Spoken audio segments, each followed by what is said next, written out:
في نقطة احنا مش واخدين بالنا منها. لما بيكون حد فينا على درجة من درجات الاضطراب النفسي ايا كان، كلنا على فكرة بنمر بدرجات اضطراب، ده شيء طبيعي جدا، مش حاجة يعني مزعجة ولا حاجة، لا ده طبيعي يعني. اللي قصادي هيعاملني بناء على الاضطراب اللي عندي او العكس. لان احنا بنشوف في اوقات كتيرة جدا ان لما بيكون في، مش بنلاقي كتير قوي اتنين زوجين بيبقى صعب جدا في التعامل مع بعض، بيتعاملوا بقسوة او بيعملها بقسوة واهانة وتجريح بكل الحاجات الوحشة، بكل الحاجات السيئة. ولما ينفصل عنها ويتزوج واحدة تانية او حد تاني، تبص تلاقيه معاها نسمة جميل، بيتعامل معاها بطريقة حلوة قوي مع حد تاني، هو نفس الشخص، ولكن مع الزوجة مثلا دي او اثناء العلاقة دي كمخطوبين متزوجين او حتى بعض الاصدقاء، بيتعاملوا بطريقة منفرة كارهة قاسية شريرة بشعة. لكن هو بيتعامل مع حد تاني في منتهى اللطف، مش نفاق. نفاق ليه؟ هو مثلا فض العلاقة دي وارتبط بواحدة تانية واتجوزوا وعاشوا في تبات ونبات وسكر نبات وكل حاجة تمام. ايه علاقة النفاق باللي بقوله؟ ركزي، انا ما بقولش بره البيت، بيدعي بره البيت وبس، انا بتكلم ان هو في خلال الزواج ده كان وحش قوي سيء قوي، وبعد الزواج الاخر عاشوا وكملوا وكان المعامله لطيفه جدا، مفيش شيء بيه من اللي كان بيعمله معاه في علاقته الاولانيه او في الزواج الاول. ركزي في الكلام، ما تتسرعيش باندفاع عدواني في الحكم على الامر. ليه؟ ايه اللي غير معاملته؟ الزواج الاول كان فاشل على فكره، او هي برضو. ايوه بالظبط، ازاي تحولت شخصيته؟ ازاي؟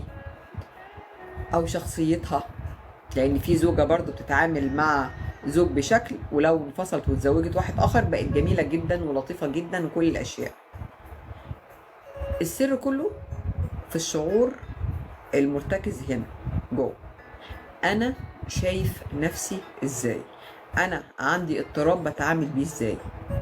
اللغه اللغه لغه الكون، اللغه الداخليه بتاعتي. انا بشوف نفسي ازاي؟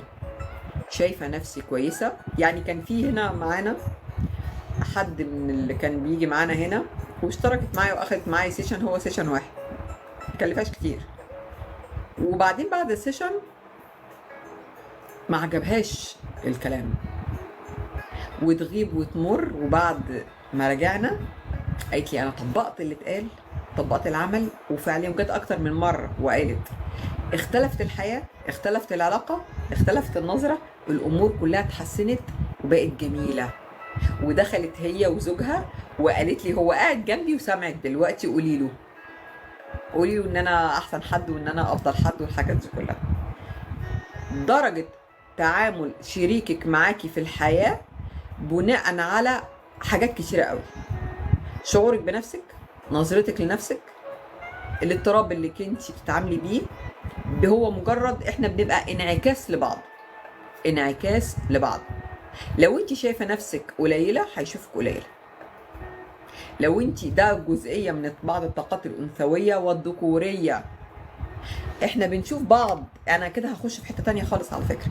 بنشوف مثلا واحده ست عاديه جدا ماشيه في الشارع مثلا، لو عطل منها حاجه او عمل منها اي حاجه، عربيتها عطلت، اتعثرت في شيء، هتلاقي الكل بيجري عشان يخدمها ويعمل لها. ليه؟ عشان هي عارفه انها انثى، ما بتقولش اوعى وبتتعافى وانا هعمل واسوي.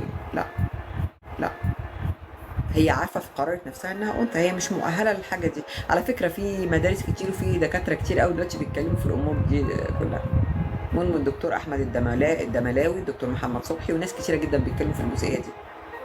انما اللي بتتعافى وتقول له مش عارفه وتتكلم بطريقه، هي مش شايفه نفسها انثى مهما كان درجه جمالها، مالهاش علاقه. الطريقه اللي بتتعامل بيها مع نفسها اولا. طيب لو في اضطراب بقى، لو في اضطراب وفي مشكله، انت دلوقتي حاطه معلقه كل شماعه ان هو ايه وجه السوء، وان هو قص المصايب، وان هو السبب في خرم الاوزون. انت شايفاه ان هو كده في كل المصايب، هو مصيبه متحركه بالنسبه لك، هو كارثه حياتك، عقده حياتك. تفتكري هيتعامل معاك ازاي؟ ما انا بقول لك اهو. تفتكري هيتعامل معاكي ازاي؟ هيتعامل معاكي بناء على الشعور اللي انت بتحسي بيه حتى لو ما قلتيهوش. التوتر بتاعك في حاجه اسمها الشعور، ليه ذبذبه، ليه تردد بيخرج من الجسم. القطه بتحس بيه، الكلب بيحس بيه. عايزه المخلوقات الخرساء اللي ملهاش لسان تتكلم بيه تحس بيه، والبني ادم اللي عنده عقل واستقبال وحواس خمسه وحواس باطنيه مش هيحس؟ هو بيتعامل تلقائي. لو انت غيرتي شعورك هيتغير المعامله. لو انت بتكرهيه في العمق هيعاملك بنفس النفور. حتى لو بتقولي له انا بحبك، حتى لو بتقولي له انا بحبك، ما انت مش عايزه تعفي. انت مش عايز تعفي، مش عايز تسامحي، مش عايز تعرفي ان هو بني ادم ليه اخطائه. انت جلداه بينك وما بين نفسك وحاكمه عليه. لا، الموضوع كبير مش سهل.